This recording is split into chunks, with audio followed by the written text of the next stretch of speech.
Joskus täytyy katsoa pinnan alle, jotta ymmärtää, mikä tekee autosta ainutlaatuisen. Useimmissa autoissa on joko rivi- tai V-moottori. Näissä moottoreissa männät työskentelevät enemmän tai vähemmän pystysuunnassa, eikä moottori yleensä sijaitse auton keskilinjassa. Silloin auton tasapaino ei ole paras mahdollinen. Sen sijaan Subarun Boxer-moottorissa männät ovat vaakatasossa. Tämän ansiosta auton painopiste on alhaalla ja se ohjautuu paremmin.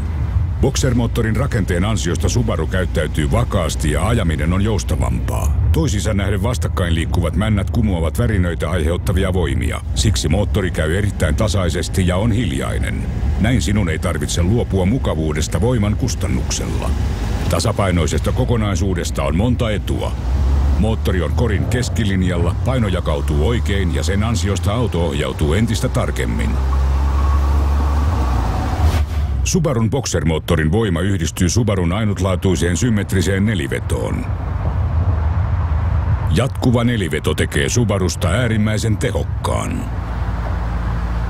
Tasapaino tekee Subarusta Subarun. Tasapainon ansiosta auto säilyttää varman ohjautuvuuden sekä suorilla että mutkissa.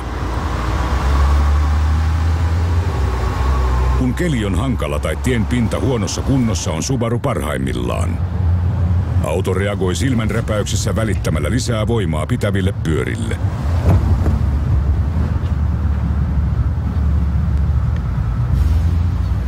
Subarun nelivedon antama poikkeuksellinen pito auttaa hallitsemaan autoa hankalissakin tilanteissa.